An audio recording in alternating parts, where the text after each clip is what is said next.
प्रभुत्व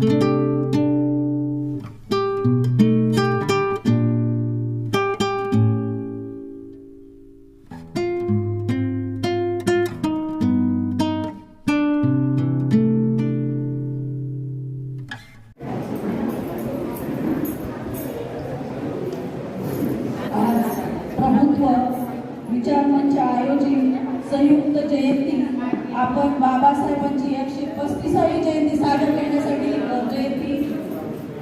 साजरी करण्यासाठी आपण इथे सर्व एकत्रित जमलो आहोत। आणि लॉंग आयलंड इथे ही जी जयंती 135वी जयंतीची सुरुवात ही आजपासून लॉंग आयलंड इथे होत आहे, याचा मला खूप आनंद होतोय आणि खूप अभिमान वाटतोय की मला या संचालन करण्याची संधी हे तुम्हाला मिळाली आणि मला खूप चांगलं वाटतंय, अभिमान वाटतोय।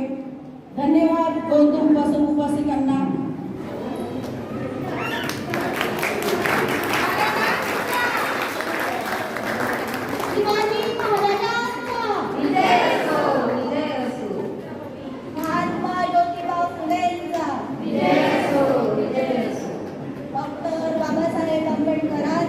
विजय असो, विजय असो, विजय असो। तथागत भगवान गौतम बुद्धांचा विजय असो, विजय असो, विजय असो। प्रचार आणि प्रसार याची संपूर्ण योगदान केले असे चक्रवर्ती सम्राट अशोक सिंह असे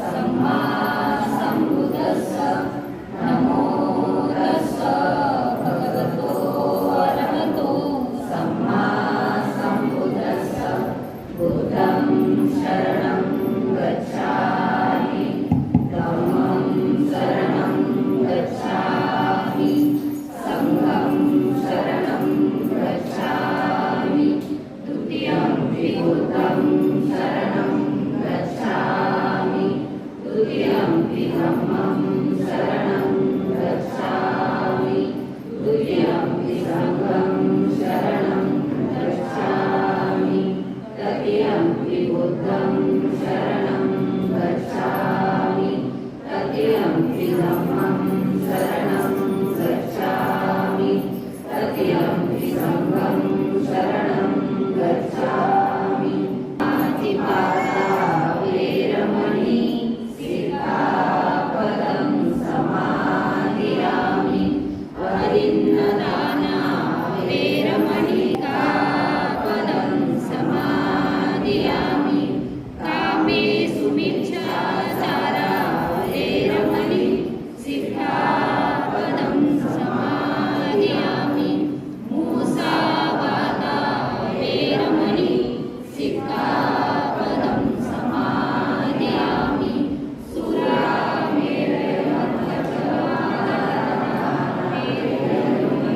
आपण आज या ठिकाणी सर्व जन्मानंदवादी युगप्रवर्तक भारतीय राज्यघटनेचे शिल्पकार भारतरत्न आंबेडकर यांच्या 135व्या जयंतीनिमित्त प्रबुद्ध विचार मंच आयोजित संयुक्त जयंती महोत्सवासाठी एकत्र आलो आहोत। तर जमलेल्या माझ्या सर्व उपासक उपासिकांना आभार आणि मानाचा जय। महिला होकर संघर्ष की नई कहानी लिख दी, दुनिया जिसे जीना चाहे वो जवानी लिख दी। खूप सारे तुमने अत्याचार वरना हार मानी, सावित्रीबाई फुले नाम से पूरी दुनिया जानी। Thank you.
Jayashree Sanjay Ara, long आयलंडला राहते.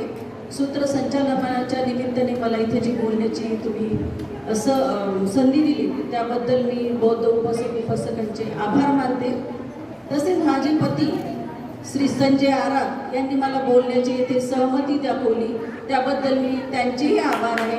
धन्यवाद आरा साहेब. ज्या दिवसाची ज्या क्षणाची आपण आतुरतेने वाट बघत होतो तो दिवस म्हणजे 14 एप्रिल. 14 एप्रिल म्हणजे काय तर 14 एप्रिल म्हणजे तो जन्म ज्याने आपल्याला समाजात मात ताट करून जगण्याचा अधिकार दिला. तो जन्म ज्याने आपल्याला गुलामगिरीतून सुटका केली आणि आपला आवाज, आपलं शिक्षण आणि मतदानाचा अधिकार हा आपल्याला कुणीतरी सहज नव्हे तर लढवून मिळवून दिलाय. त्यामुळे आपण जयंती ही उत्साहात, आनंदात आणि जल्लोषात साजरी करतो. जयंती ही फक्त एका जातीसाठी किंवा एका समाजासाठी दिवस नसून जयंती ही संविधानावर विश्वास असणाऱ्यांचा दिवस आहे. त्यामुळे आपण आपला आनंद, आपला जल्लोष, आपला उत्साह आपण टाळ्या वाजून व्यक्त करूया. जय भीम. सर्वात प्रथम मी डॉक्टर मोरेश्वर सुखदेवे सर यांना विनंती करते की त्यांनी आपले विचार व्यक्त करावे. महाकारुणी तथागत गौतम बुद्ध, हिंदवी स्वराज्याचे संस्थापक छत्रपती शिवाजी महाराज, सत्यशोधक समाजाचे संस्थापक आणि स्त्री शक्तीचे प्रणेते महात्मा ज्योतिबा फुले, सर्व समाजाला विकसित करण्याचं, सगळ्यांचं आपल्या योगदानातून समाजाला उभं करण्याचं, देशाला उभं करण्याचं ज्यांनी काम केलं ते भारतरत्न, विश्वरत्न डॉक्टर बाबासाहेब आंबेडकर. त्या सगळ्या महापुरुषांच्या प्रतिमेस आणि विचारांना अभिवादन करून आजच्या 135व्या जयंतीनिमित्त इथे उपस्थित प्राईड वर्ल्ड सिटीमधल्या सगळ्या सोसायटीच्या आपल्या समाजातील रहिवाशांचे, त्याचबरोबर बाहेरून आलेले उपस्थित लोकांचे मी स्वागत करतोय आणि सगळ्यांना जय भीम. 135व्या बाबासाहेबांची जयंती आपण साजरी करतोय. ह्या निमित्तानं मी सगळ्यांना हार्दिक शुभेच्छा देतो. मी इथे ब्रुकलीनला 2 वर्ष अगोदर आलोय. खरं तर आपली लोक किती असतील याची काही संकल्पना थोडंसं नव्हती. ब्रुकलीनमध्ये बसताना 1-2 लोकांचं एक तर तोंड ओळख होती, पण आपल्या समाजातील लोकांबरोबर एवढा काही संपर्क आला नाही. पण 15 दिवसा अगोदर प्राईड कम्युनिटी, बुद्धिस्ट कम्युनिटी म्हणून असा एक व्हॉट्सअपवर मेसेज पाहिला आणि त्यात रिस्पॉन्स केलं. अक्षय कुमारांचं मेसेज होता खरं म्हणजे, आणि अगदी आनंद वाटला. त्यानंतर 1-2-3 मीटिंग झाल्या. त्या मीटिंगमध्ये सुद्धा उपस्थित राहून आपल्या लोकांची ओळख करता आली.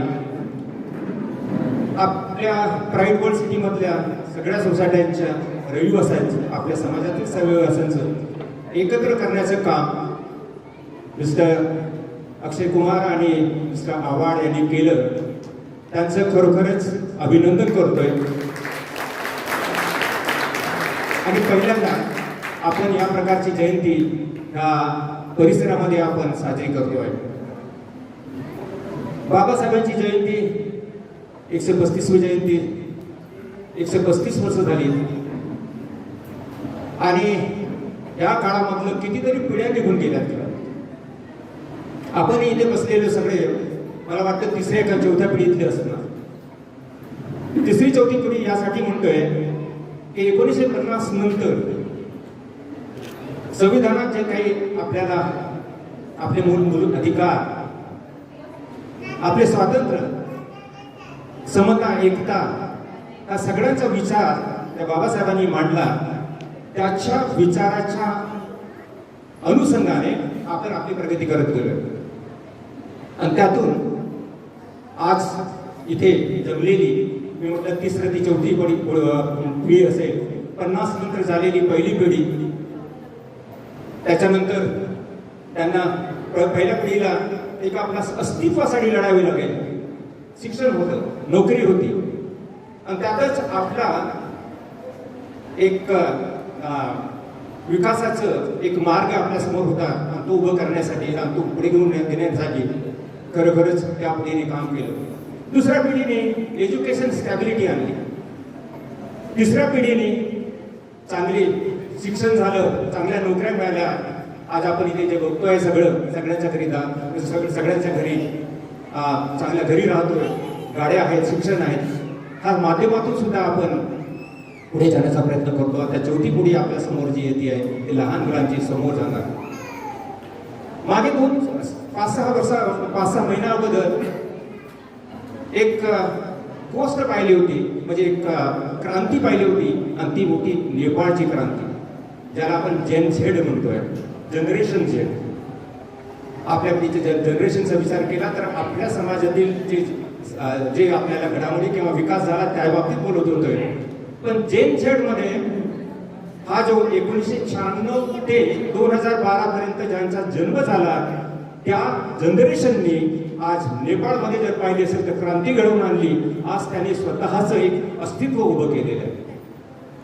आणि हे जेन झेड आपल्यासाठी इथे जे बसलेली लोक आहेत, 96च्या नंतरच असावे बहुतेक, त्यांच्या समोर फार मोठी आव्हानं आहेत. जेन झेड नंतर मी थोडंसं एक शिक्षक पेशा म्हणा, मी रिझर्व्ह बँकेत काम केलं खरं म्हणजे, आणि शिक्षक पेशावर एक शिक्षक होते इथे शिकवायला होतं रिझर्व्ह बँकेच्या कॉलेजमध्ये. त्यामुळे झेडवर एक मी लेख लिहिला की झेडच्या what is the challenges before. आणि 3 भागामध्ये त्यांचा विचार करता येईल. म्हणजे 96 ते 2012 मध्ये झालेली मुलं, म्हणजे 2012 मध्ये झालेली असतील त्यांना 15 वर्षाचे एक काळ येतोय, म्हणजे जेव्हा हायर सेकंडरीला असतील.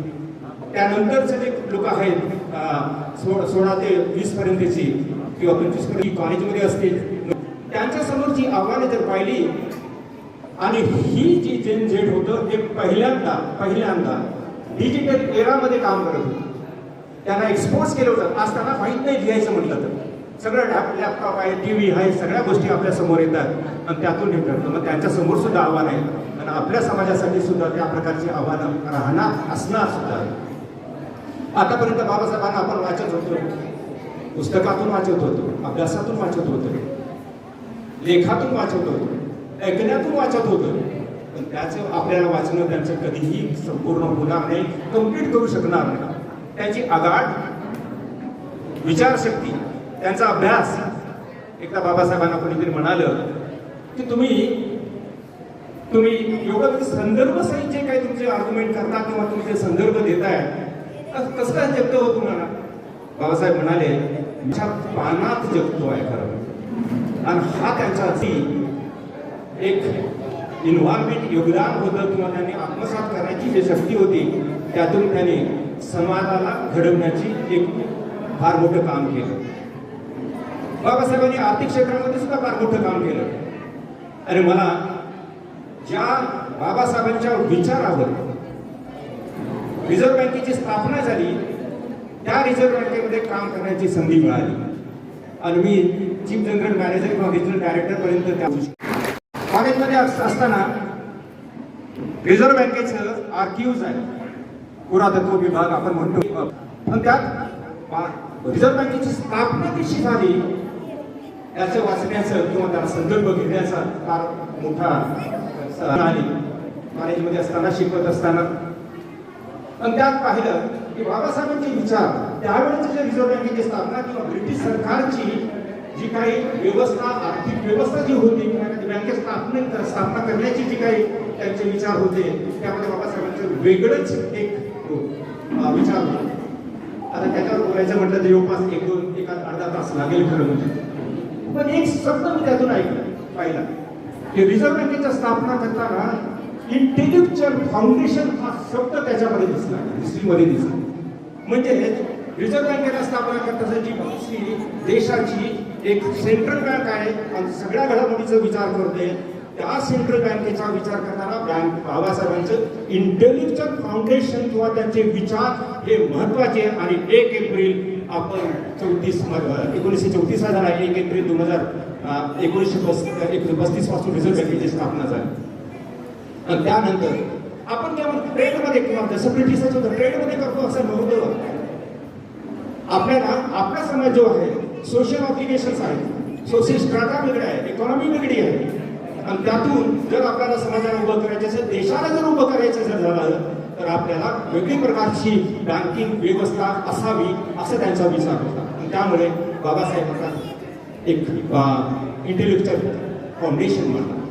त्यांनी म्हणाले की तुम्हाला जसं आपण असं म्हणतो इकॉनॉमिक्समध्ये किंवा आर्थिक स्थितीमध्ये असं म्हणतोय की पुरवठा केला, एक मागणी असावी, पुरवठा असावा आणि त्यासाठी कोणती तरी संस्था असावी. ब्रिटिशांचं असं होतं की जी काही पुरवठा करणारी सरकार अशी व्यवस्था होती ती पुरवठा पैशाचा पुरवठा करेल जेणेकरून मागणी वाढेल, मागणी वाढली तर आर्थिक विकास होईल. बाबासाहेबांचं मत होतं असं नाही, होणार नाही आणि करूही नाही करणार. इथे जर गव्हर्नमेंटने पैसा दिला आता इन्फ्लेशन वाढेल. त्यांचं असं म्हणणं होतं की ज्याप्रमाणे डिमांड वाढतं मार्केट फोर्सेसने काम करेल त्याप्रमाणे समाजाला घेऊन जाणं हे फार महत्वाचं आहे. आणि त्यासाठी गव्हर्नमेंटचं इंटरव्हेन्शन फार कमी असायला पाहिजे. आणि त्यात असे रिझर्व्ह बँकेसारखी एक संस्था उभी करावी असं त्यांचा विचार होता. आणि त्यातूनच बाबासाहेबांनी रिझर्व्ह बँकेची स्थापना केली. त्या बँकेमध्ये जवळपास 32 वर्ष काम करण्याचं एक भाग्य लावलं त्यांच्या कृपेमुळे.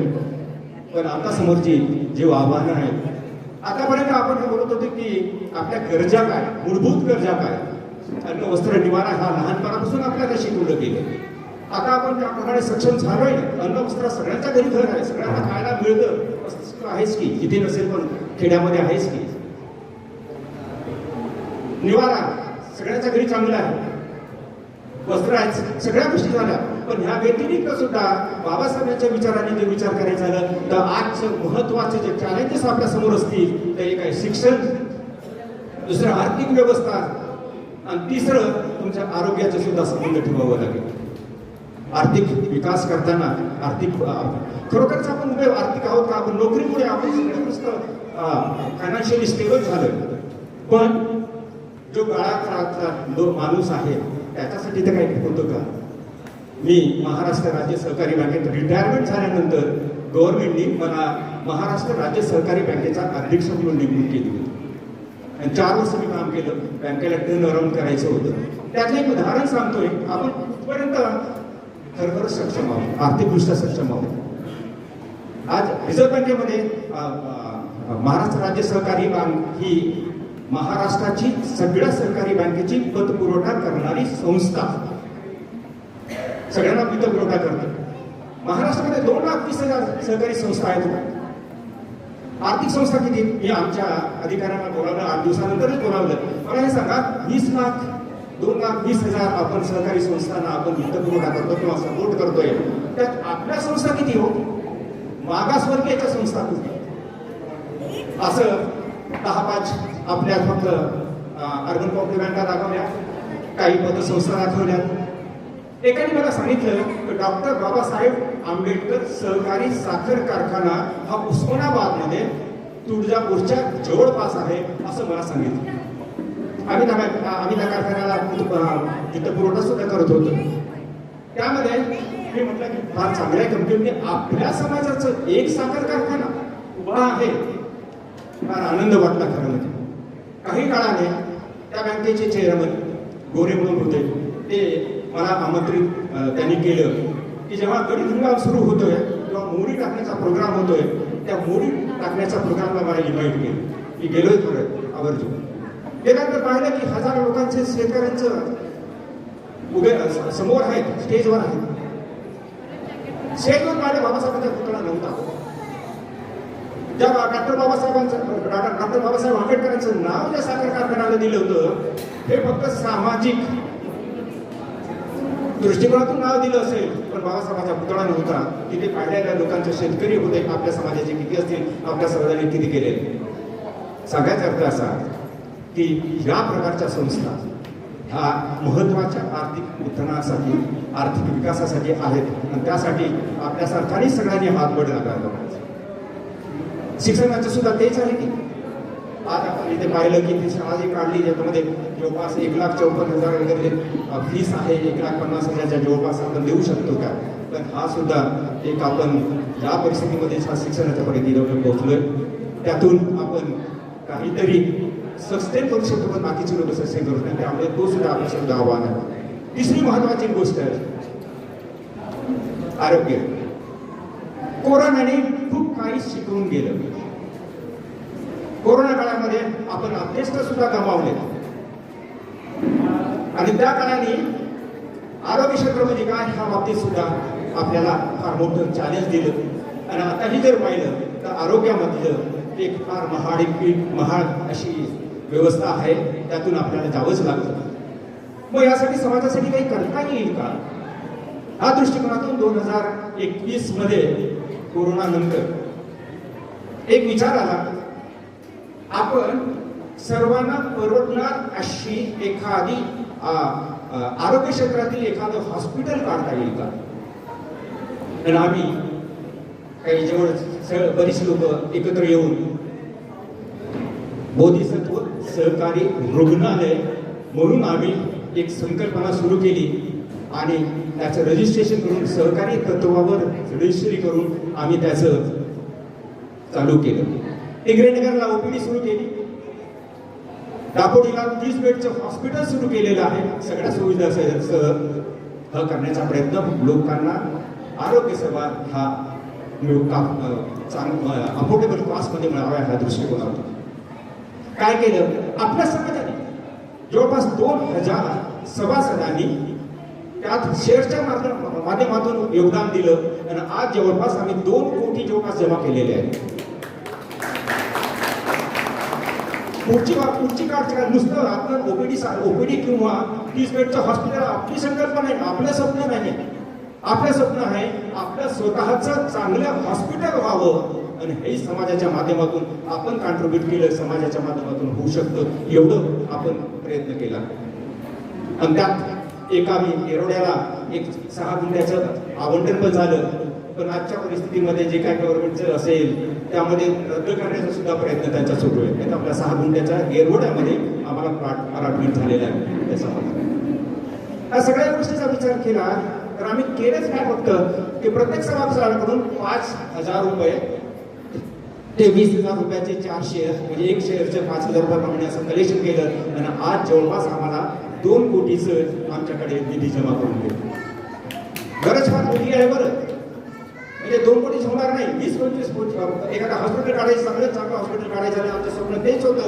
येरवड्यासारख्या ठिकाणी ज्या ठिकाणी आपल्या लोकांना त्यातलं योगदान किंवा त्याला सपोर्ट करता येईल या दृष्टिकोनातून आम्ही त्याचा प्रयत्न केलेला आहे. आम्ही चालवण्याचा प्रयत्न करतो, उभं करण्याचा प्रयत्न करतो. आम्ही जे काही स्थापना करताना प्रवर्तक जी होती ती वेगवेगळ्या क्षेत्रातून काम केलेली, सहकार क्षेत्रातून काही वेगवेगळ्या क्षेत्रातून आलेली मंडळी आहेत, त्यांच्या योगदानातून उभं करण्याचा प्रयत्न करतोय. खरोखरच असल्या प्रकारची उपक्रम राबवणं हे आपल्या समाजासाठी फार आवश्यक आहे.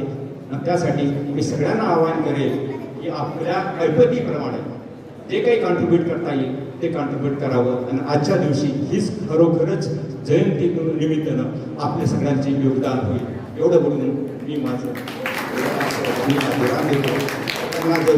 पुनश्च हार्दिक शुभेच्छा.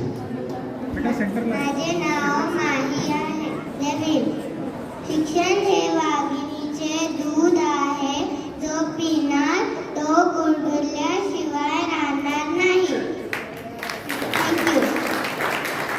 Jai Bhim everyone. I wish you a happy 135th Ambedkar Jayanti. Dr. Ambedkar was not just a man, he was a movement for justice and equality.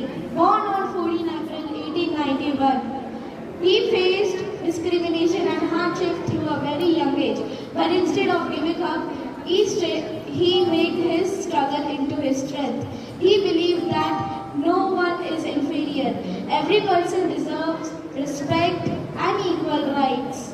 Because of him, India stands as a nation where equality is a fundamental right. Dr. Ambedkar was a chief architect of Indian Constitution.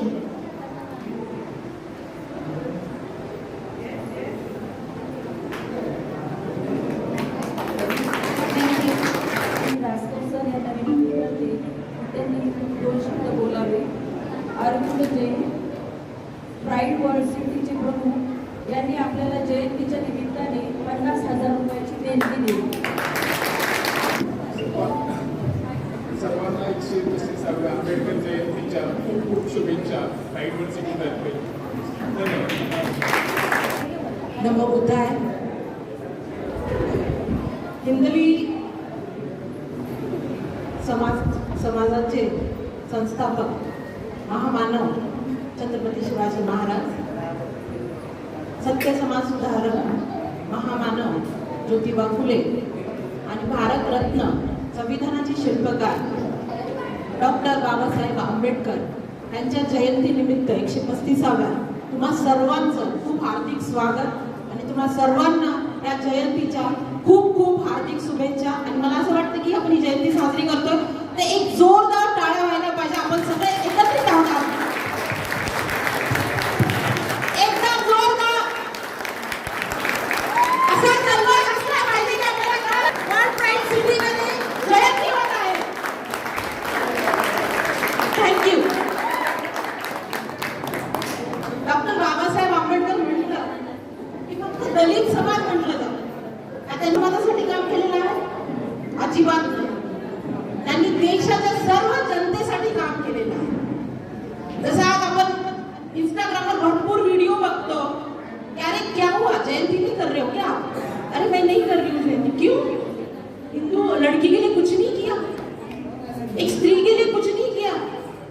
Hindu bill code जर आणलंय फक्त आणि फक्त doctor Babasaheb आंबेडकरांमुळे आपल्याला ते लागू झालं आपल्या संविधानामध्ये. आणि त्यामुळे सर्व स्त्रियांना आपल्याला तो अधिकार, मूलभूत अधिकार प्रत्येक स्त्रीला मिळालेला आहे. फक्त दलित समाजाच्या स्त्रिया नाही तर प्रत्येक स्त्रियांना तो अधिकार मिळालेला आहे. त्यामुळे प्रत्येकाने ही जयंती करायलाच पाहिजे. आणि आज आपण जर बघतोय, कारण मी जिकडून आलेली आहे, मी नांदेड शहरामधनं माझा जन्म झालेला आहे आणि मी 2 मिनिटं याच्यासाठीच घेतले होते बोलण्यासाठी. कारण माझी जी आई आहे पुष्पलता शंकरराव कापुरे आणि माझे जे वडील आहे शंकरराव कापुरे, ह्यांनी डॉक्टर बाबासाहेबचे जे विचार आहेत त्यांनी प्रचलित केलेले आहेत. प्रत्येक ज्यांना जेवढं जमेल त्याप्रमाणे ह्या विचारांचा प्रसार करायला पाहिजे. जयंतीचा खरा अर्थ असेल जेवढे महामानवाचे आपण जेव्हा पुतळे बसवतो तर त्यांच्या विचाराचा प्रसार व्हायला पाहिजे. आज कुठल्या ना कुठल्या कारणाने आपण डॉक्टर बाबासाहेबांचा एक विचार का घेऊन त्याला पुढे आपण कार्यरत व्हायला पाहिजे. शिका, संघटित व्हा, संघर्ष करा आणि इक्वॅलिटी ज्यांनी भारताला दिलेली आहे की 1 नेशन 1 रूल, इक्वॅलिटी असलीच पाहिजे. जातीभेदाचं राजकारण नसलं पाहिजे. फक्त आणि फक्त ह्युमॅनिटीवर बिलीव्ह करणारा आणि संविधानाचा शिल्पकार म्हणून आपल्याला डॉक्टर बाबासाहेब आंबेडकरांनी ही चांगली शिकवण दिली आहे. आणि ही शिकवण आपण जनतेच्या भारताच्या कानाकोपऱ्यामध्ये पोहोचायला पाहिजे. पुष्पलता शंकरराव कापुरे माझ्या आईचं नाव आहे. त्यांनी 30 ते 35 वर्ष संघर्ष केलाय फक्त आणि फक्त डॉक्टर बाबासाहेब आंबेडकरांचा पुतळा बांधण्यासाठी. लोहा तालुक्यामध्ये जेव्हा त्या निवडून आल्या आणि नगराध्यक्ष बनल्या, एकही पुतळा महामानवाचा लोहा तालुक्यामध्ये नव्हता. त्यांनी ते स्वप्न आपल्या जनतेला दिलं की आम्ही ही सुरुवात करूया आणि महामानवाचे पुतळे बांधण्याचा फक्त आणि फक्त एकच उद्देश असतो की आपण त्यांच्या विचारांचा प्रसार करायला पाहिजे. त्यांनी जेवढा संघर्ष आपल्याला दिलेला आहे, तेवढा चांगला इतिहास आपल्याला दिलेला आहे, तो इतिहास आपल्या जनरेशन टू जनरेशन मध्ये जायला पाहिजे. त्या विचारांची आपल्या शरीरामध्ये, आपल्या रक्तामध्ये निर्माण व्हायला पाहिजे, जेणेकरून आपण चांगले काम करू शकतो आणि आपल्या महामानवांना आपण पुढे नेऊ शकतो त्यांच्या विचारांच्या थ्रू. आणि हा संघर्ष म्हणजे तुम्हाला असं मी पण म्हणजे भरपूर उपोषणं झाली, खूप लोकांनी त्यांना म्हणजे सपोर्ट केला नाही. आणि महत्वाचं म्हणजे जातीवाद नव्हता, आपल्याच लोकांनी आम्हाला खूप संघर्ष करायला लावला. आणि 2 वर्ष अगोदर जेव्हा पुतळ्याचं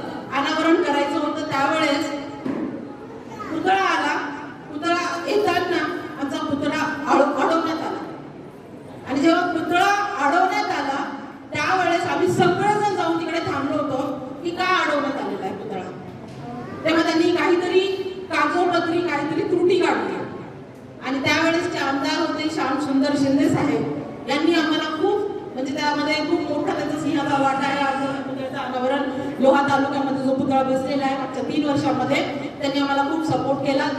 कागदोपत्रामध्ये जे खूप मोठे IAS ऑफिसर जॉईंट कमिशनर म्हणून राहिलेले आमच्या लोहा तालुका कंधारमध्ये आमदार म्हणून ते आम्हाला तिकडे त्यांनी कार्यरत झाले होते. त्यांनी आम्हाला खूप कागदपत्राची पूर्ण एकदम व्यवस्थितरित्या सगळी चौकशी केल्यानंतर एकही त्रुटी न सापडल्यामुळे तो पुतळ्याचा आम्हाला स्थापना करण्यात मदत त्यांनी आम्हाला खूप मोठी केली. 30 ते 35 वर्ष माझी आई हा संघर्ष करत राहिली. तिने सातत्याने हा संघर्ष केला. एकदाही ती कधी निराश झालेली नाही. कारण आज तिला असं वाटतं की महामानवांचे विचार हे प्रत्येकाच्या घरोघरी पोहोचायला पाहिजेत. म्हणून आमच्या घरी आज आमच्याकडे खूप वर्षापासून आम्ही अनाथ आश्रम चालवतोय.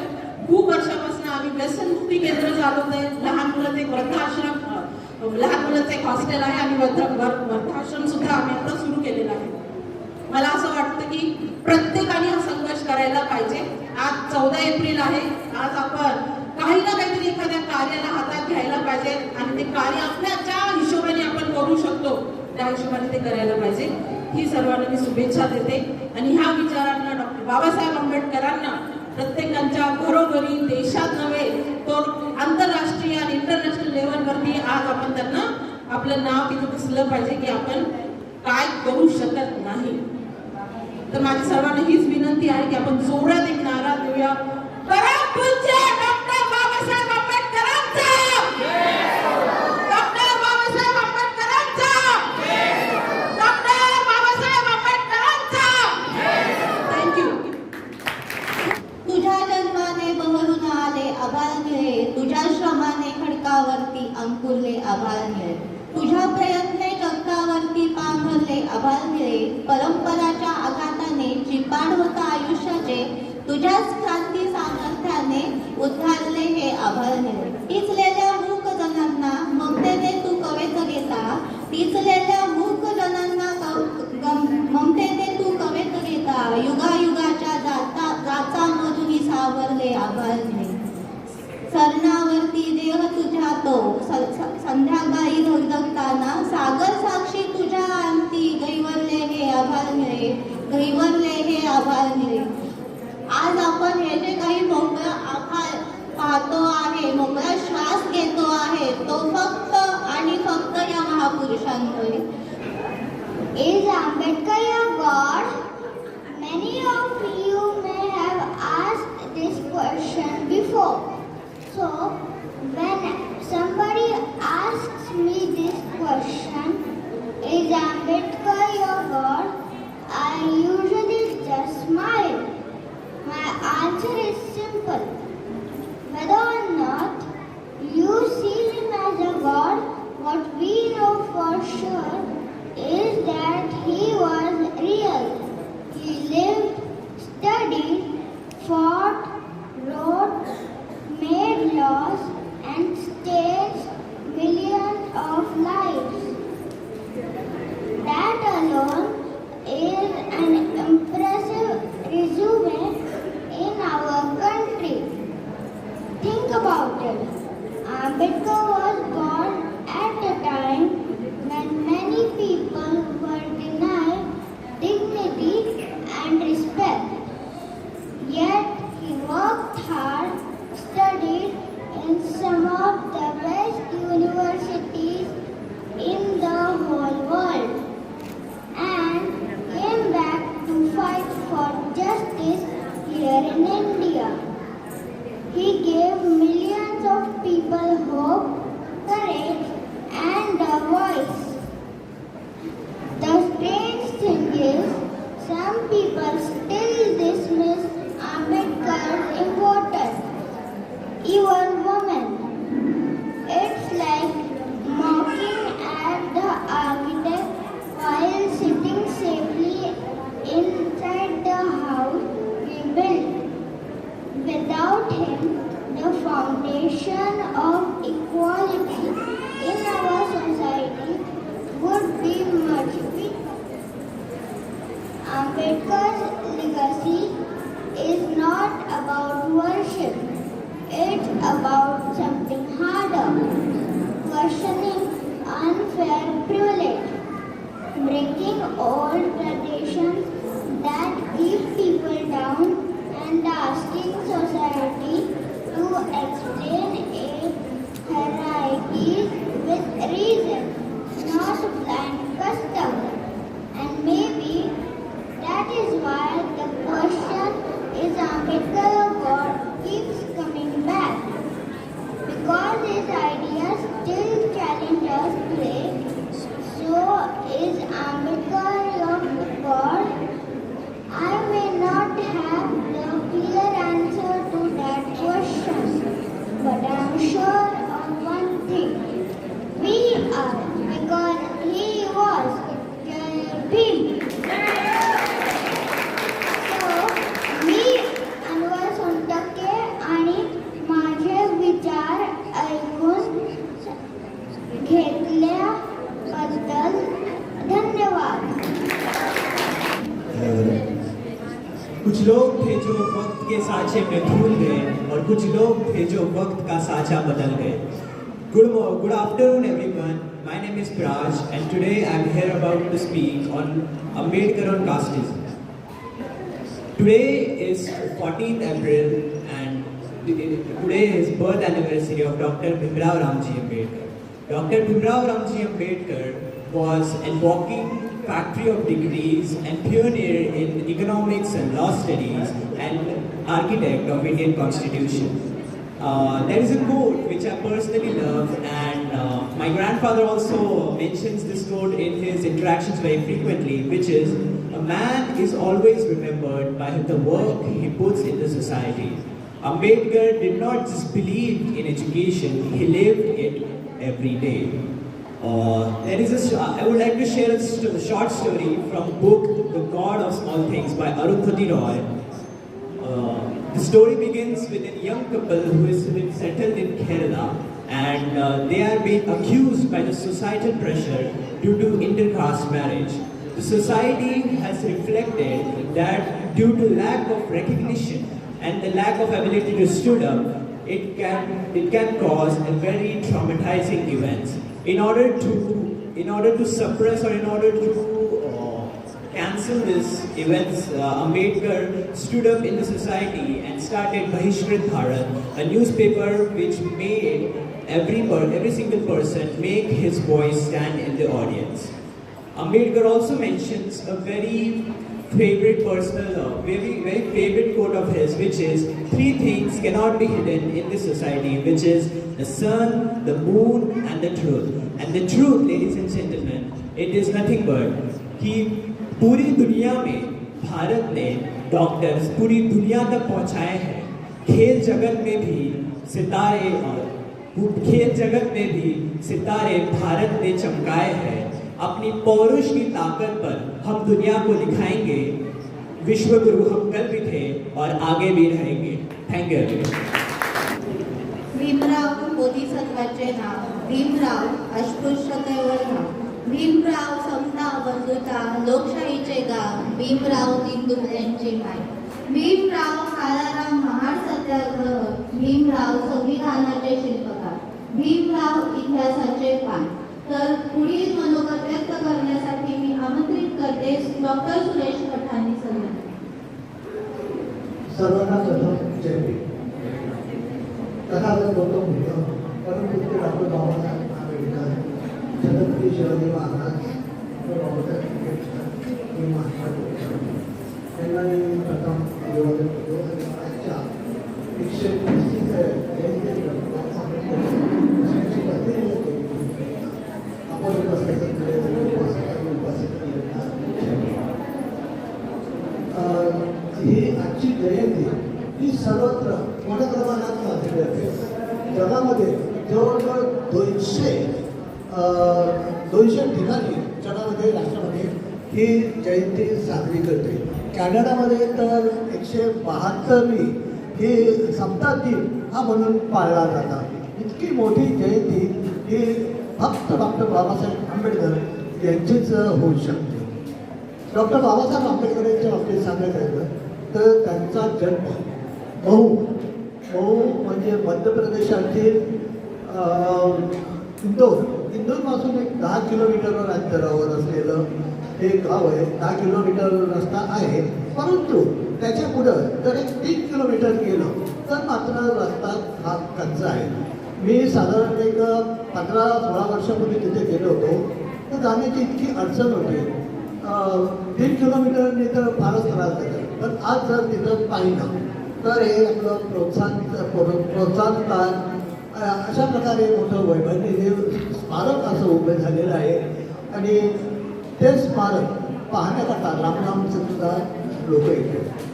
डॉक्टर बाबासाहेब आंबेडकर हे लहानपणी अत्यंत हुशार परंतु दुर्लक्षित असलेले विद्यार्थी होते. त्यांनी अशा कठीण परिस्थितीमध्ये सुद्धा शिकत होते. त्यांना अनेक अडचणी आल्या. अशा अडचणीवर मात करून सुद्धा ते पुढे शिकत गेले आणि त्यांनी जो 32 डिग्र्या मिळाल्या, त्या 32 डिग्र्या हे एकमेव असे व्यक्तिमत्व असलेले डॉक्टर बाबासाहेब आंबेडकर होते.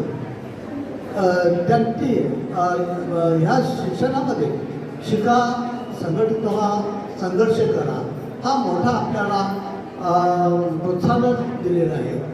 शिका, आपण शिकवतो, पुढे जात आहोत, संघटित आहे, परंतु हे समाधान करण्यातून असंघटितपणा वाटतो. आणि संघर्ष करा.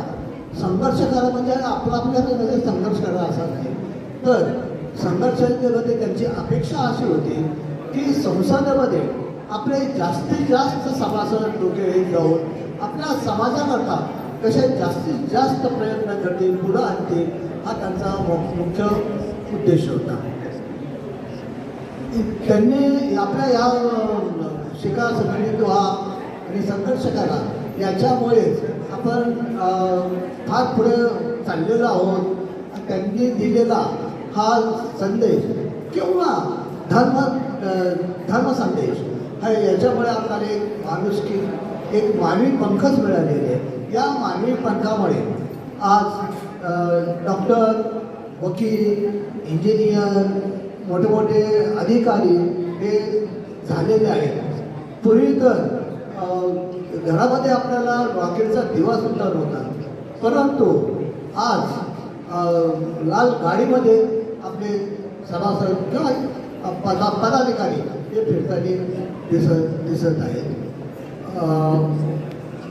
जे लोक पूर्वी आपल्याला पूर्वी हुजूर करायला होता, पण तेच लोक आज अधिकाऱ्याच्या खुर्चीवर बसून इतरांना आदेश देत आहेत.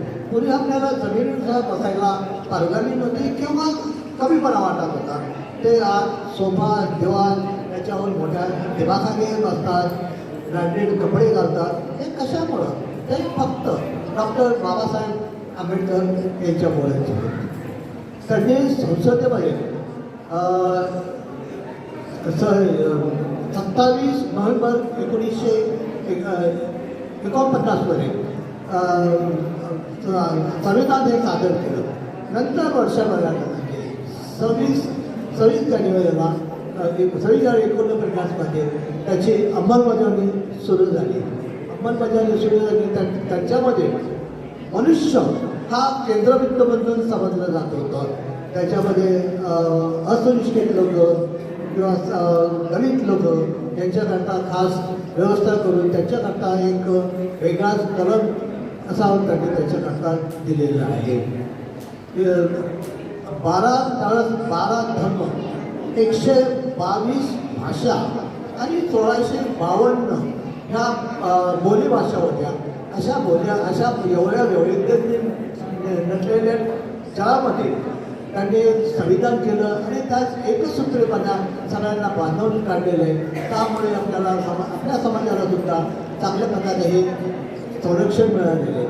त्याच्यात जास्त करून महिलांकरता हिंदू कोड बिल केलं. हिंदू कोड बिल केलं त्यांनी त्यांना सुरुवातीला फार त्रास झाला. त्यांनी पुरोगामी लोकांनी त्यास विरोध करण्याकरता बराच प्रयत्न केला आणि शेवटी ते आपल्याला मंजूर होऊ शकलं नाही.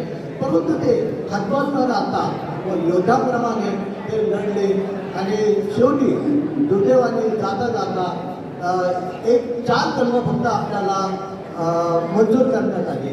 4 कलम म्हणजे हिंदू विवाह बिल, तसेच दत्तक घेणं, पालकवंत, संघ घटस्फोट अशा प्रकारे फक्त हे 4च बिल हे मंजूर झाले आणि इतर नाकारले होते.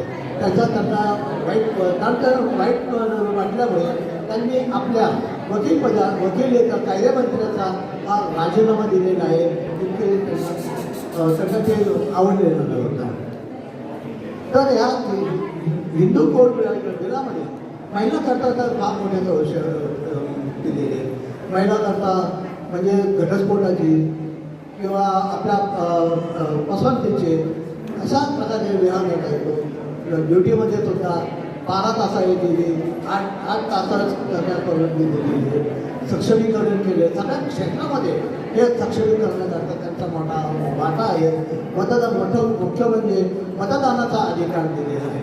मतदान अधिकारामुळे हा सर्वांना त्याचा फायदा झालेला आहे.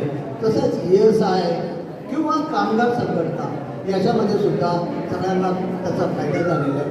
अशा प्रकारे जवळजवळ त्यांनी आपल्याकरता 31 ह्या चांगल्या सुधारणा करून दिलेल्या आहे. 31 कलम करून दिलेले आहे की त्याच्यामध्ये हे स्त्रियांना किंवा पुरुषांना मुख्यत्वे करून त्या हिंदू कोडमध्ये स्त्रियांना जास्तीत जास्त कसा फायदा होईल याच्याकरता लक्ष दिलेलं आहे. आणि त्यामुळे आज हा समाज महिला पुरुष हे मोठ्या दिमागाने उभे आहे, दिमागाने काम करत आहे. अशा या महान व्यक्ती कोटी परंतु आता आपल्याला थोडा स्वाभिमान बळकवले असल्यामुळे आपणच स्वतः आपल्या भोवती असे एक रिंग तयार केलेली आहे, ती वर्तुळ तयार केलेली आहे की आपण त्या वर्तुळामध्ये आपण आपले कुटुंब, आपले घर, आपले सांसारिक हे याच्यामध्ये भग्न झालो नाही. आपण त्या सर्कलच्या बाहेरच यायला तयार नाही आहे.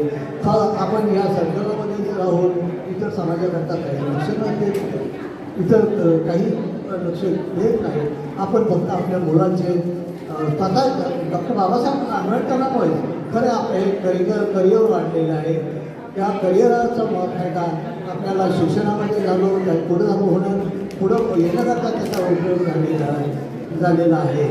परंतु ते आपण त्याचा इतरांना उपयोग त्याचा आपण आपल्या स्वतःकरता उपयोग करून घेतलं जाते. हे जरा आपले दर्जत म्हणावं लागेल. याच्यातून थोडे बाहेर पडून आपण समाजाकरता सुद्धा जास्तीत जास्त त्याचा प्रयत्न करता येईल, विसरता येईल, याच्याकडे जास्त लक्ष दिलेलं पाहिजे. आपण जो श्वास घेतो ते डॉक्टर बाबासाहेब आंबेडकरांमुळे आहे. श्वास घेतो हा फक्त डॉक्टर आंबेडकरांमुळेच आहे. याची जरी आपण जाणीव ठेवली तरी फार झालं. या अशा या महान मानवास कोटी परिणाम करून थांबतो. जय.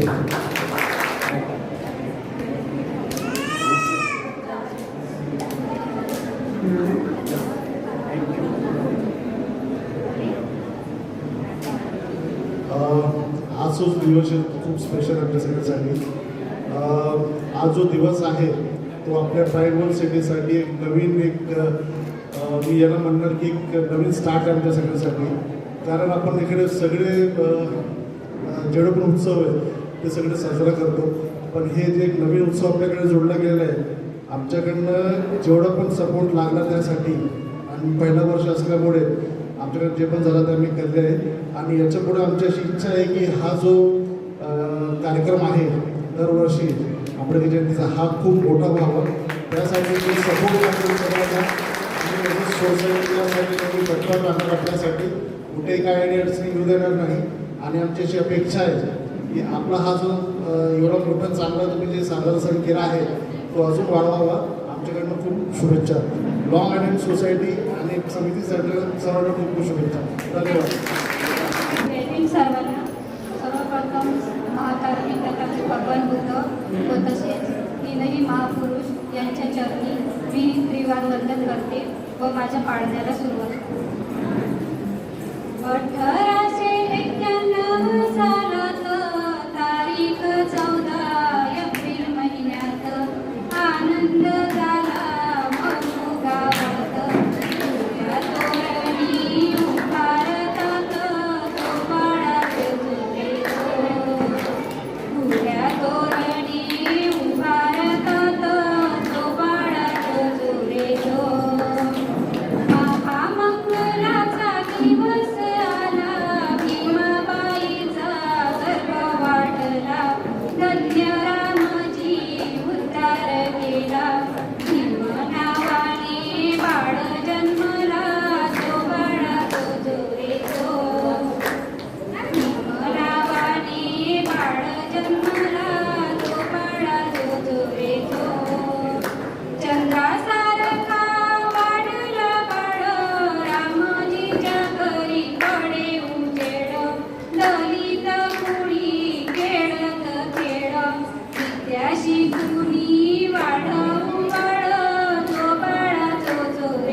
घडली भीमाची पाच खंडात जो बाळा जो जो रे जो भीमराजा विद्या शिकून आला पंडिताचा महापंडित झाला माणुसकी नाही हिंदू धर्माला दूर दूर केले भीमराजाला जो बाळा जो जो रे जो दूर दूर केले भीमराजाला जो बाळा जो जो रे जो दुःख झाले भीमराजाच्या मना सिंहासारखी केली गर्जना कारे छळला दलित जना ठेचीन अन्याय अत्याचाराला जो बाळा जो जो रे जो ठेचीन अन्याय अत्याचाराला जो बाळा जो जो रे जो कष्ट पाहून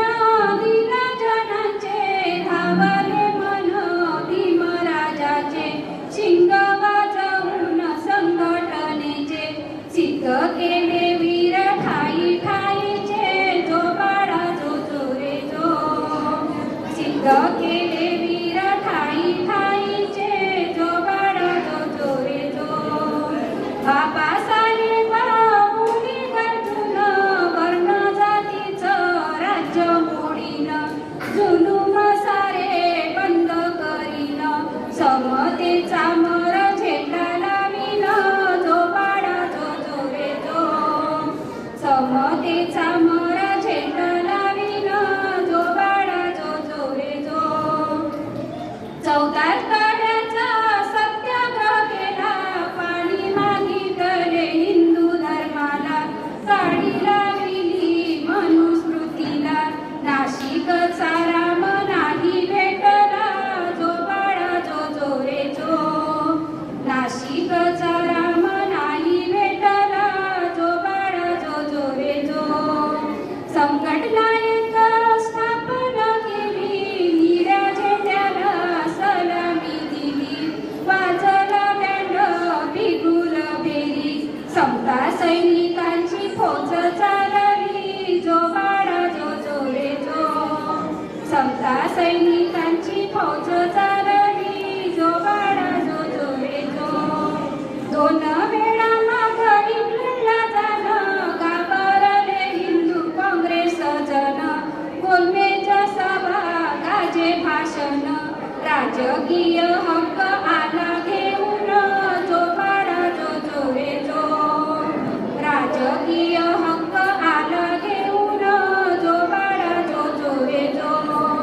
गांधी देशाचा पुढारी भला दलिताचा पण ग्रह लागला आमच्या हक्काला आडवा आला जीव देण्याला तयार झाला जो बाळा जो जो रे जो जीव देण्याला तयार झाला जो बाळा जो जो रे जो दयाळू माझा आंबेडकर देशावर त्याने केले उपकार गांधी वाचले भीम उद्गार राक्त झाला तो पुणेकर जो बाळा जो जो रे जो राक्त झाला तो पुणेकर जो बाळा जो जो रे जो मजूर मंत्री दिल्लीचे झाले लाखो लोकांचे कायदा मंत्री फार गाजले हिंदू कोड बिल तयार केले जो बाळा जो जो रे जो हिंदू कोड बिल तयार केले जो बाळा जो जो रे जो भारताची पहा घटना केली जाती भेदाची भिंत पाडली युगायुगाची रेघ ओढली धन्य धन्य भीम करणी केली जो बाळा जो जो रे जो धन्य धन्य भीम करणी केली जो बाळा जो जो रे जो विजयादशमी नागपूरला संगीत नव लाख लोकाला घोषणा करून दिला संदेश भारत करील बुद्धाचा देश जो बाळा जो जो रे जो भारत करील बुद्धाचा देश जो बाळा जो जो रे जो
morning, everyone. My name is Daksh. Today, on the occasion of Dr. Babasaheb Ambedkar Jayanti, I'm going to elaborate a speech on his sacrifices and achievements he made for us people and our ancestors. Dr. Babasaheb Ambedkar was an intelligent and genius scholar. He was a doctor and studied at the Columbia University. He was named as the best student in the Columbia University for his great sense of studying and solving very difficult questions with his excellent state of mind. He was known as the father of the Constitution of India.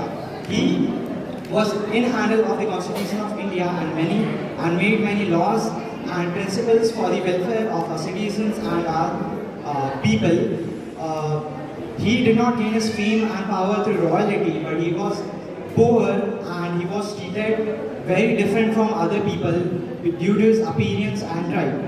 Today, we learn from him that even in the struggles and poverty, we can achieve our goals through compassion, will, and hard work. Today, even the Americans are fond of him for what he did to us, and every people should be grateful of him for what sacrifices and ambition he made for us. And he once said that organize, attitude, and educate, attitude, and organize. We should be grateful of him for what ambitions and sacrifices he made today for us. Namo Buddhaya, Jai Bhim and Jai Bharat. सर्वांना जय भीम. मी 5 मिनिटं घेणार आहे. जर 5 मिनिटाच्या वर झाले तर आपण बोलावे कृपया. प्रबुद्ध विचार मंच आयोजित संयुक्त जयंती महोत्सव छत्रपती शिवाजी महाराज, महात्मा फुले आणि डॉक्टर बाबासाहेब आंबेडकर. प्रथमतःच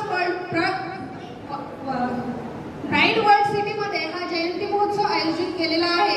त्याबद्दल संयोजकाचे खूप आभार. तर फक्त बाबासाहेब आंबेडकर, महात्मा फुले आणि शिवछत्रपती यांचे एक आपण संयुक्त विचार एका धारेने कसे गुंफले गेलेले होते त्याबद्दलचं एक छोटंसं मी आपल्या समोर सांगू इच्छिते. छत्रपती शिवाजी महाराजांचं महिलांप्रतीचं योगदान आपणा सर्वांना माहीतच आहे. त्यामध्ये कल्याणच्या सुभेदारांची सून म्हणजे कल्याणचा प्रांत शिवाजी महाराजांनी जिंकला होता. तर कल्याणच्या सुनेला शिवाजी महाराजांसमोर प्रस्तुत केलं होतं. तर त्यावेळेस शिवाजी महाराजांचे असे उद्गार होते की आमच्या मातोश्री जर एवढ्या सुंदर असल्या असत्या तर आम्ही देखील सुंदर झालो असतो.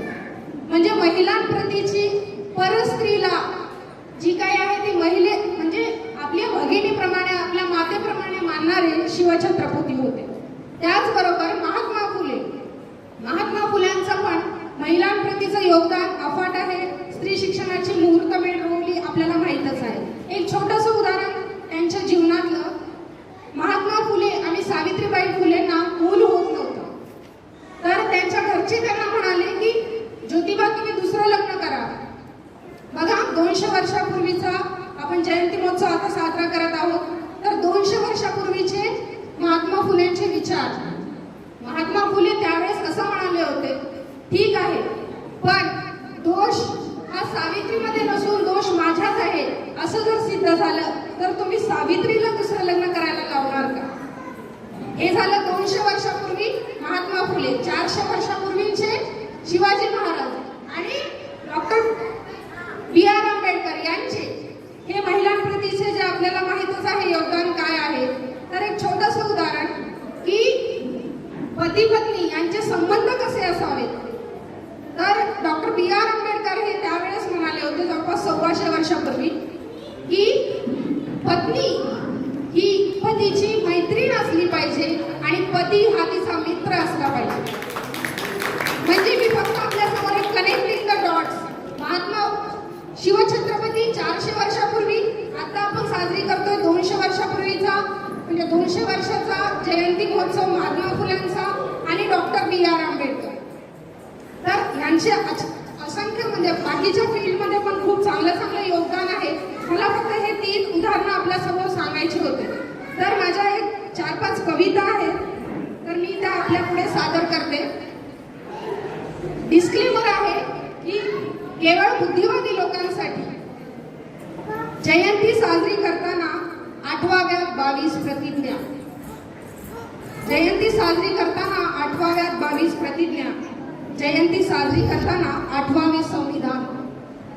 जयंती साजरी करताना 8वा महिला उद्धारासाठी मंत्रिपदाचा दिलेला राजीनामा. जयंती साजरी करताना 8वावे बाबासाहेबांचे 4 मुले एकामागोमाग गमावण्याचे दुःख. जयंती साजरी करताना 8वावे पाणी पिण्याचा सुद्धा अधिकार नसलेले 14 तळे. जयंती साजरी करताना 8वावे शिक्षणासाठी असूसलेले पण वर्गखोलीच्या बाहेर ठेवून गेलेले मूल. जयंती साजरी करताना 8वावे जगातील सर्वात मोठे धर्मांतर आणि डोळे मिटून जगाला शांतीचा संदेश देणारे गौतम बुद्ध. आणि अजून खूप काही. आणि बाबासाहेब आपल्या मार्फत जगले पाहिजेत यासाठी आपणास जयंतीच्या खूप खूप शुभेच्छा. दुसरं एक आहे, बाबासाहेब जर आजच्या स्त्रीला भेटले असते तर ते काय म्हटले असते. आजच्या रेफरन्स मध्ये थोडस लक्ष द्या. काय गत तुझी केलीस बाई, मंत्रीपद सोडले मी तुझ्या हक्कापायी, सारखे तुला मी आज देवळात पाहिजे.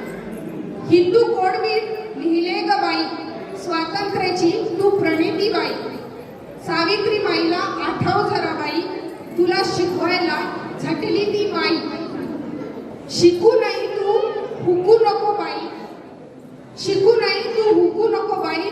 पोथी पुराणासाठी वाचन नाही. सोड बंधूचा नाग ग बाई, नवसाने काहीही होत नाही.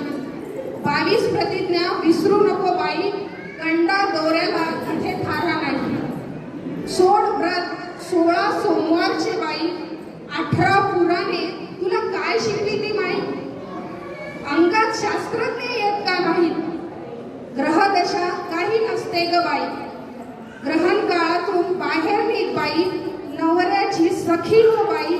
सोड विटाळाची शिवाशिव बाई, अखंड शोधांची तू जननी बाई. आज कुचंबनेत का जगते आहे आई. मुलाचा अट्टहास सोडून दे बाई, समतेची कास कर बाई. विज्ञानाचा ध्यास धर बाई, आर्थिक उन्नतीचा पाया हो बाई. करुणेचा तू महासागर बाई, बुद्ध काळातील तारा हो बाई. विचाराने स्वतंत्र हो बाई, विचाराने स्वतंत्र हो. एक फक्त ज्योतिबा फुलेंचं सांगायचं राहिलं होतं. ज्योतिबांनी सांगितले होते, विद्येविना मती गेली. इथे विद्या असूनही काहींची मती गेलेली आहे. कर्मकांडांचे स्तोम फोफावले, विवेकवाद नष्ट झालाय. गतीविना शूद्र खचले, खचलेलेच आम्हाला समजलेले नाही. ज्यांना गुरु मानलं बाबासाहेबांनी त्यांनाच एका जातीत टाकले आम्ही. एवढे सर्व अनर्थ एका अविद्येने केले, पण विद्या होऊनही आज आम्ही कुठे जातोय. मंदिराच्या वाटेवर, भटांच्या मुहूर्तावर, की नटून थटून वट सावित्रीला. कारण ज्योतिबा तुम्हाला अपेक्षित विद्या घेतलीच नाही आम्ही. तुम्हाला हवी ती गती गाठलीच नाही आम्ही. तुम्हाला हवी असणारी समता जपलीच नाही आम्ही. परत तुमच्या वाटेवर चालून विद्येची ज्योत पेटवावी लागणार. विवेकवादावर चालावे लागणार. प्रश्न विचारावे लागणार. धार्मिक गुलामगिरी सोडावी लागणार. आसूड जागवावा लागणार. सार्वजनिक सत्य धर्म अंमलात आणावा लागणार. तेव्हाच प्रज्ञासूर्याकडे आम्ही झेपावू लागणार आणि तेव्हाच बाबासाहेब व त्यांचे गुरु आम्हाला गवसणार. विनम्र अभिवादन. धन्यवाद.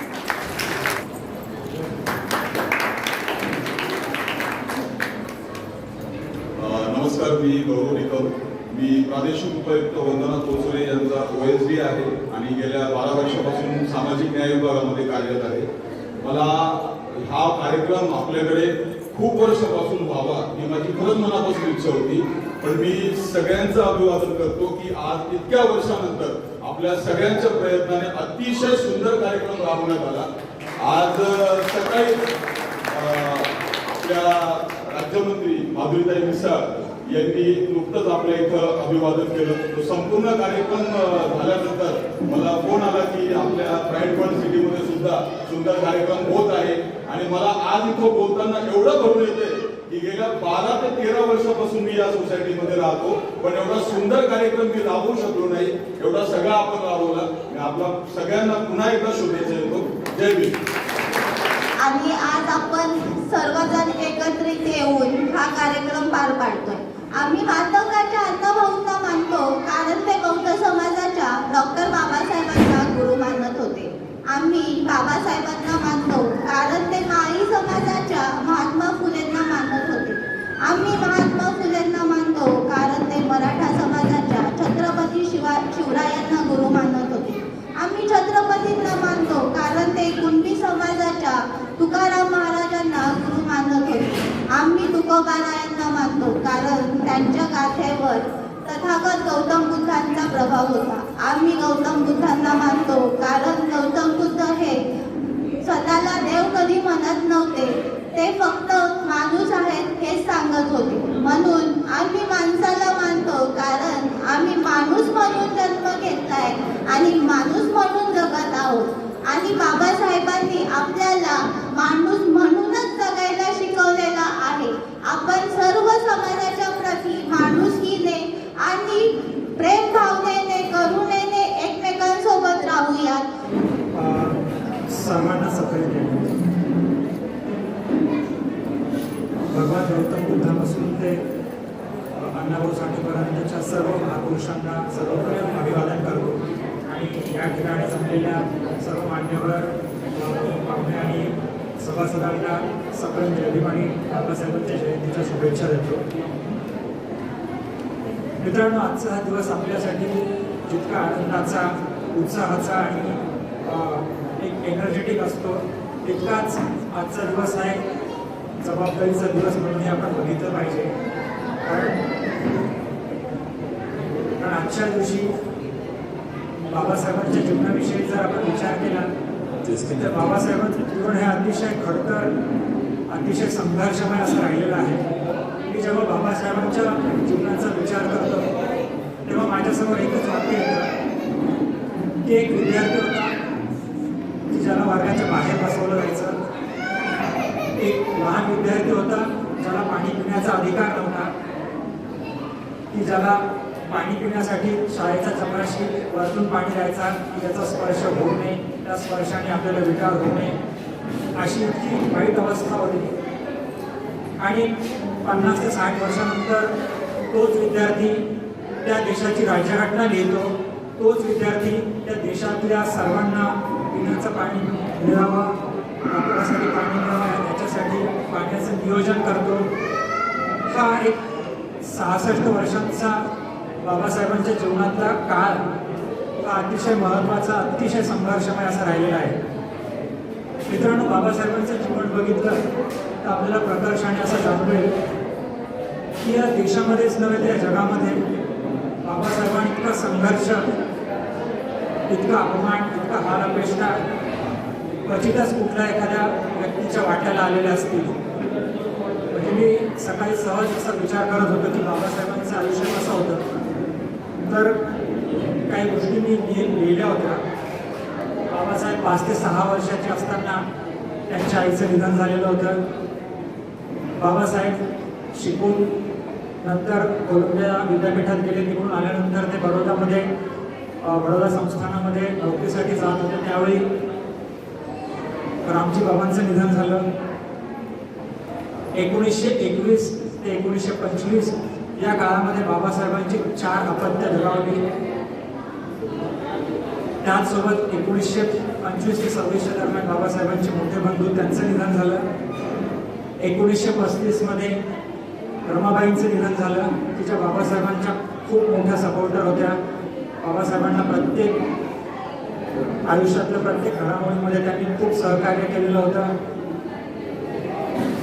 आणि सगळ्यात वाईट म्हणजे सर्वात अवघड काळ बाबासाहेबांच्या आयुष्यातला कुठला होता तर 1947 ते 1951 या दरम्यान ज्यावेळी बाबासाहेब राज्यघटना लिहित होते त्यावेळी त्यांना सिव्हिल डायबिटीज झालेला होता. आणि आपल्या सगळ्यांना माहिती असेल की डायबिटीज सिव्हिअर झाल्यानंतर डायबिटिक न्यूरोपॅथी नावाचा एक त्याचा पुढचा आजार असतो. तो आजार इतका सिव्हिअर असतो की त्या आजारामध्ये एखाद्या व्यक्तीला आपण सुया टोचतोय सतत, त्या प्रकारचा न्यूरोपॅथीचा आजार इतका त्रास बाबासाहेबांना व्हायचा.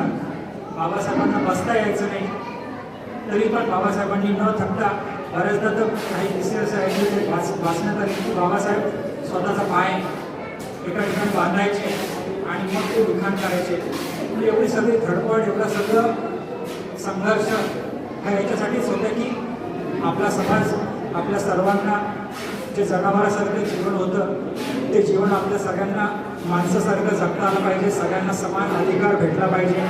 यासाठी एखादा व्यक्ती त्याच्या 60 ते 66 वर्षाच्या आयुष्यामध्ये किती स्ट्रगल करू शकतो.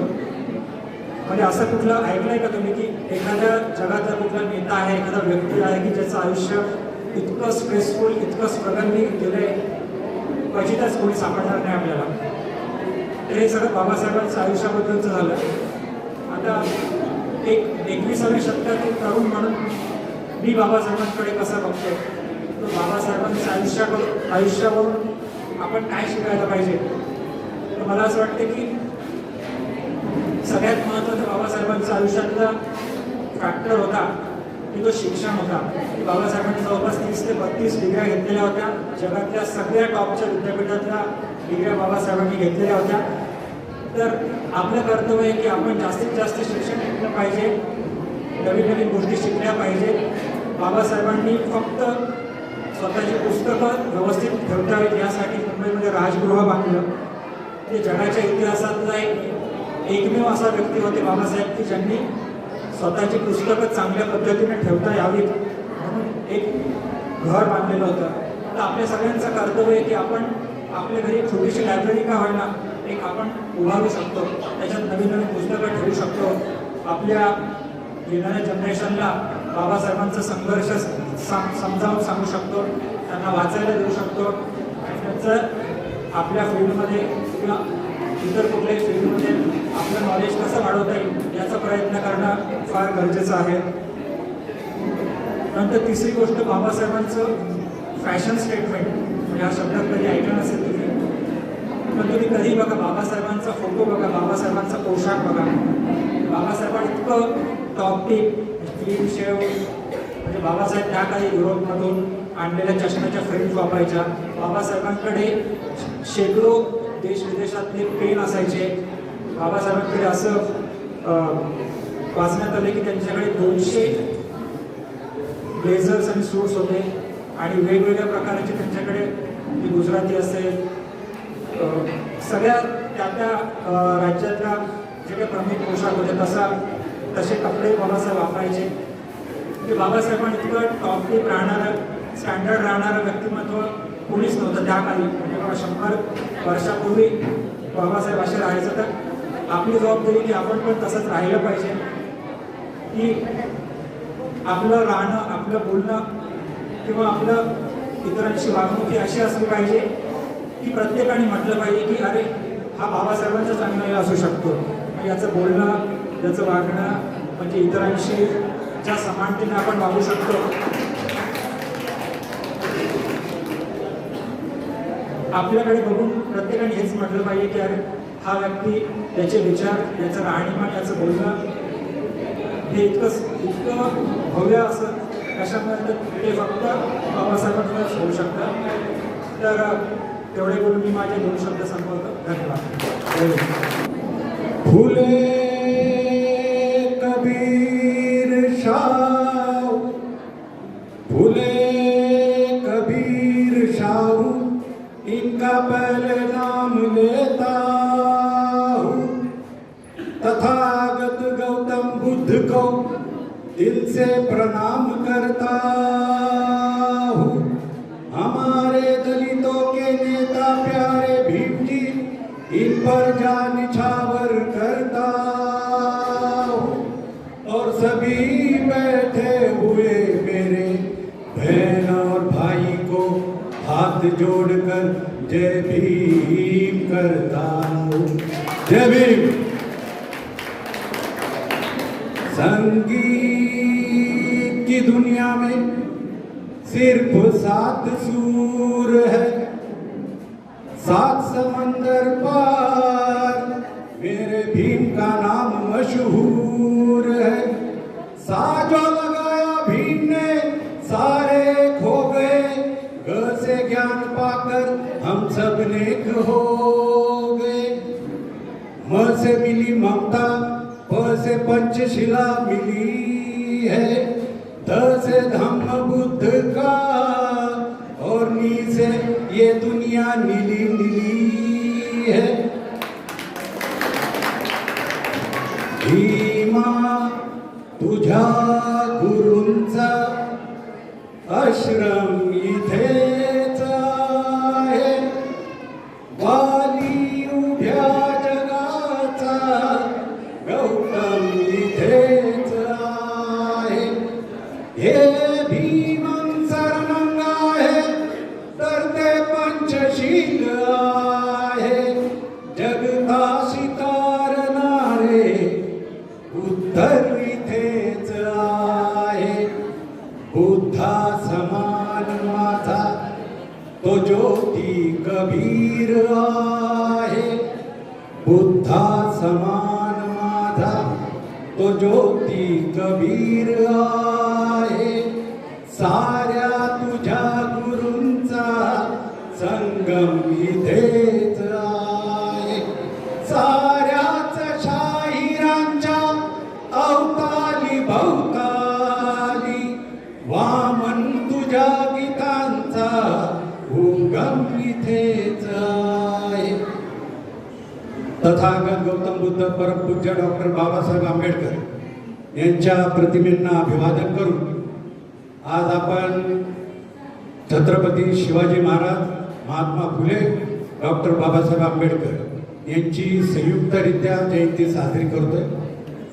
अखिल प्राईड वर्ल्ड सिटी, या प्राईड वर्ल्ड सिटीमधील अनेक सोसायट्या आणि अनेक बौद्ध धर्मीय हे आज एकत्रित झाले आणि सर्वप्रथम मी या सर्वांचं स्वागत करतो। आजच्या या कार्यक्रमाला अतिशय छान असं हे स्वरूप दिलं। माझे काही मित्र आहेत, त्यांचा सत्कार करणं गरजेचं आहे, कारण की हा जो कार्यक्रम घडून आणला त्याच्या पाठीमागचे जे सूत्रधार आहेत, परंतु कधी पडद्यावर याच्या अपेक्षा ठेवली नाही, कुठली पदाची अपेक्षा ठेवली नाही आणि काम करत राहिले। आज मूर्त स्वरूप दिलं त्यांनी, तेव्हा सर्वप्रथम आपण त्या सर्व कार्यकर्त्यांचं टाळ्याच्या गजरात आपण त्यांचं स्वागत करू।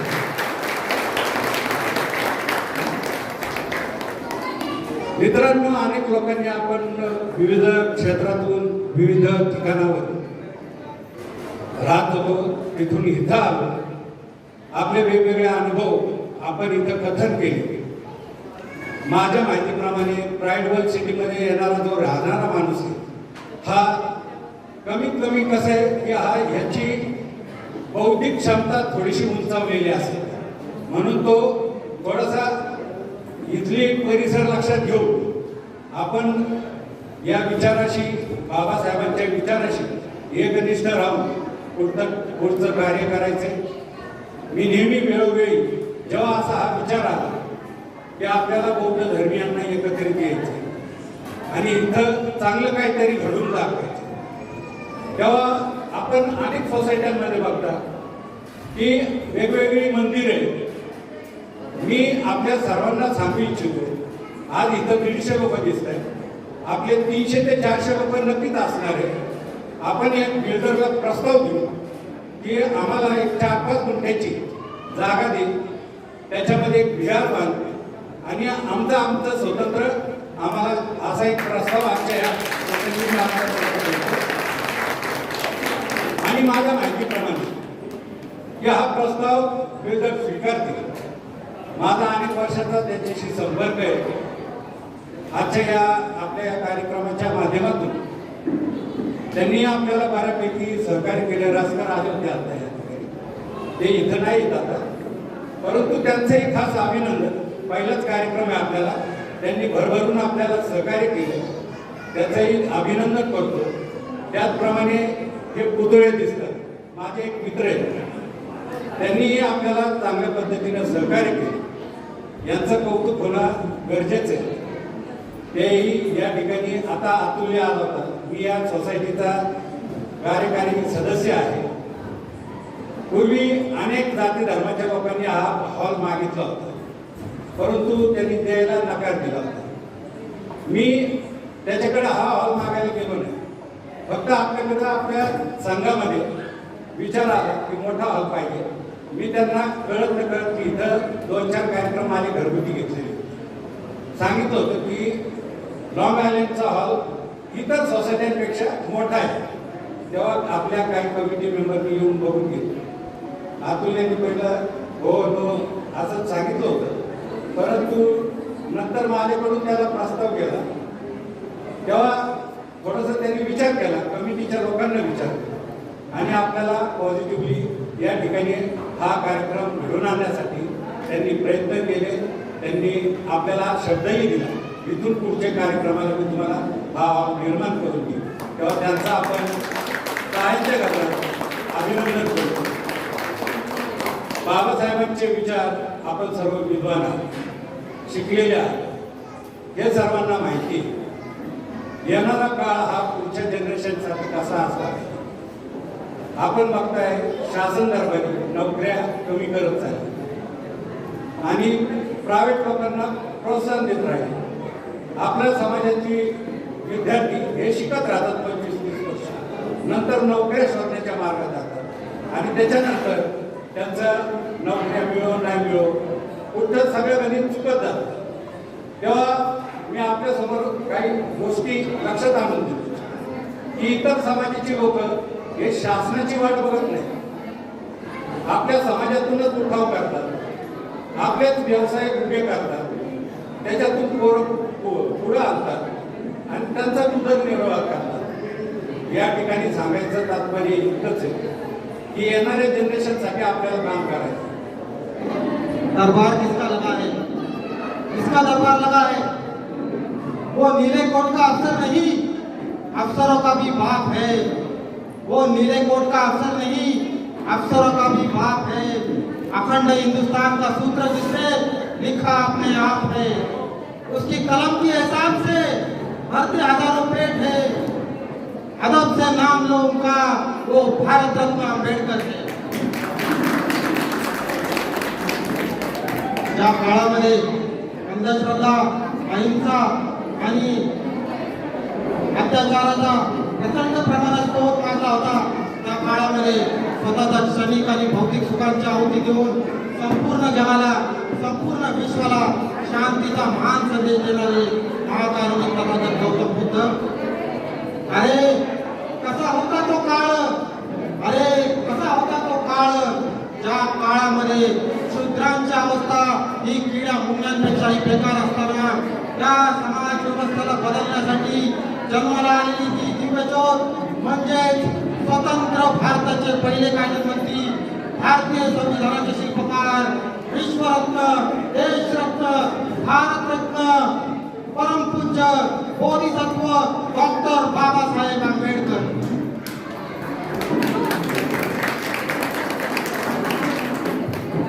आज या ठिकाणी भीम जयंती निमित्त आयोजित केलेल्या कार्यक्रमानिमित्त मी सगळ्यांचं स्वागत करतो.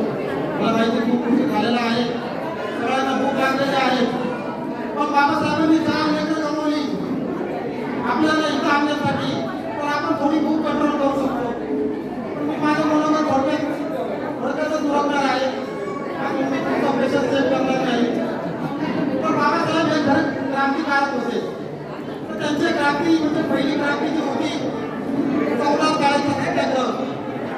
त्या 14 सत्याग्रहामुळं आपल्याला पाणी मिळालं. तर त्यासाठी मी 4 ओळी म्हणतो.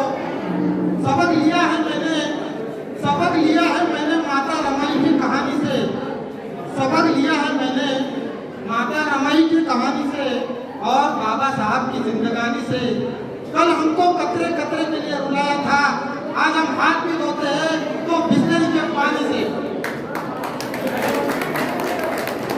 दूसरा सत्याग्रह म्हणजे 26 जानेवारी 2026 मध्ये त्या रणरागिणीने धम्म भगिनीने आपल्या नोकरीची पर्वा न करता बाबासाहेबांचं नाव घेतलं नाही म्हणून बंड पुकारल्या. त्या रणरागिणीसाठी या 4 ओळी.